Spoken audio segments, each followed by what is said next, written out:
In Far East Asia, at the top of a peninsula near China, lies a country that very few people are able to visit or ever leave. For centuries, powerful foreign invaders from every direction conquered and controlled this Korean peninsula. But its native people always remained united and held on to a culture that was uniquely theirs. At the end of World War II, though, something terrible happened. Korea was split into two countries. America fought to protect freedom for the South, while the Soviet Union and China implemented communism in the North. And soon, North Korea became one of the most oppressive countries in the world.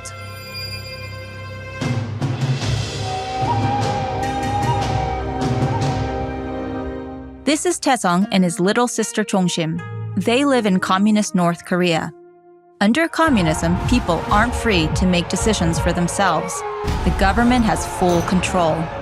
And while communism has existed in countries all over the world, in no place has the evil system been more controlling and cruel than in North Korea. Like other communist countries, the North Korean government directs how businesses are run, decides if religions can be practiced, and controls the supply of all essentials like money, food, and clothing. But in North Korea, there are such severe restrictions on what people can talk about and on the information that enters the country that in many ways, the government even controls how citizens like Taesong and Jongsim act and think. These children are growing up with no freedom at all, and they don't even know it. Jongsim lives in a small village, hours from North Korea's capital city, Pyongyang. She has no toys or bike, and pets are not allowed.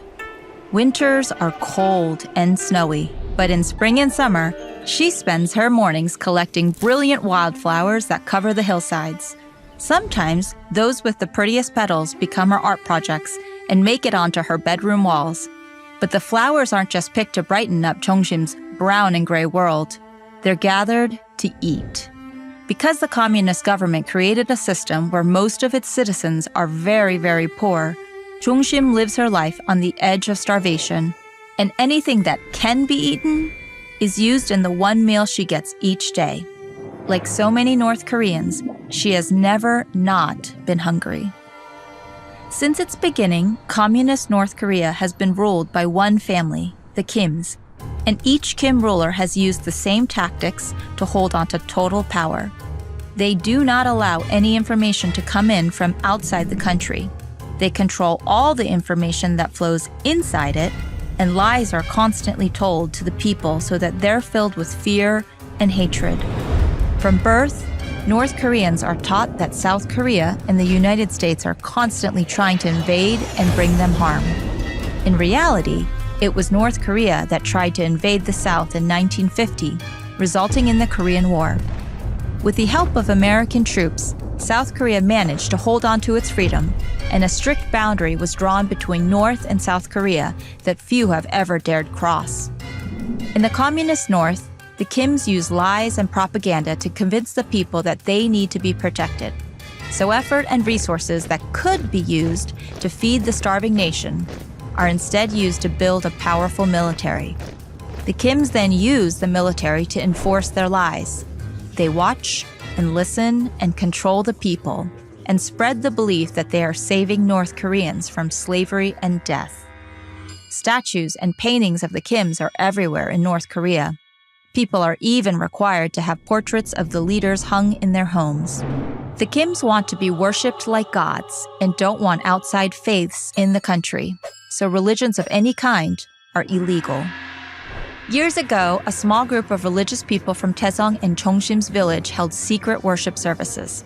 One day after school, Taesong's friend told him about the secret church and asked if he'd like to come to a meeting. The invitation was made because Taesong was a kind and honest boy. But instead of being honored, Taesong was stunned. It scared him that his friend, someone he had thought was a good person, was actually breaking the law and disobeying the Kims by believing in God. Taesong felt confused, and because he was scared, he reported the illegal church meetings to the local authorities. He thought that being loyal to the rules was the right thing to do.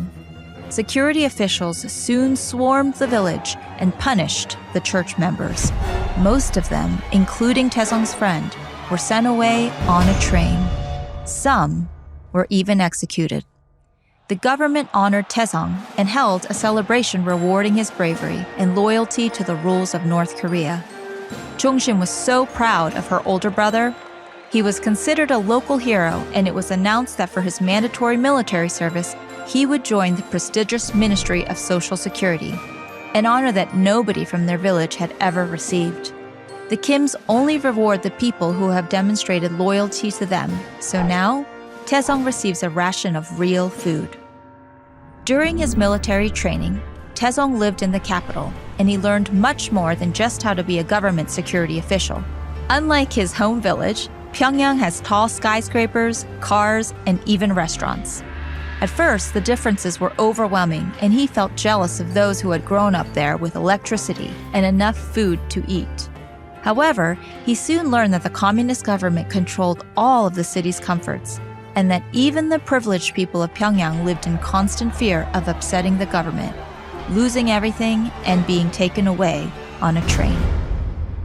Taesong not only learned about life in the capital, but also began learning about life outside North Korea.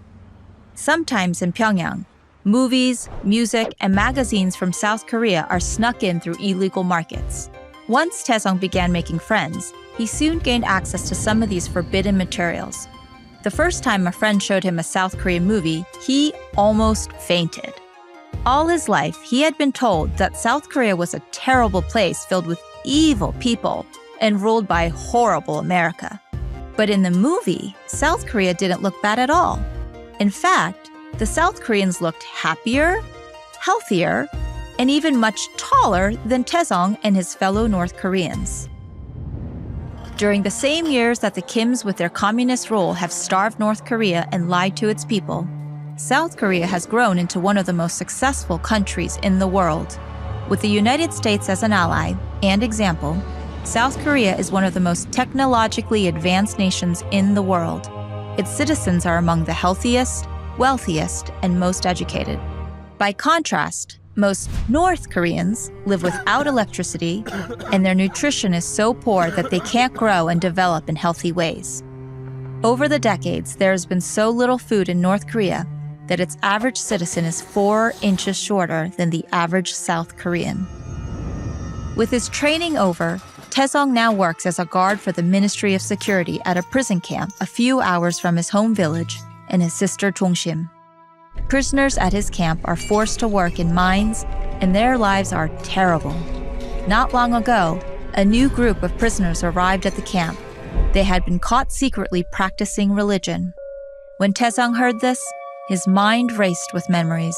His heart sank, and he now feels shame and guilt. Taesong still doesn't know much about the world outside of North Korea. But more and more, he's understanding that he's been lied to his entire life, and that he's now a part of a system that keeps most of his countrymen living in fear and chronic starvation. He tried talking to some of the other guards about his uneasy feelings. They not only told him to be quiet, but reminded him that he is respected, fed, and has a warm bed. If he's caught questioning the government, he will quickly change from guard to prisoner. Taesong now wonders what life would be like for himself and Jongsim if Korea had never been divided by communist aggression. He silently hopes for a day when the two Koreas can be reunited as one nation, a future where the communist rule of the Kim regime is replaced with the freedoms that his South Korean and American peers enjoy without fear.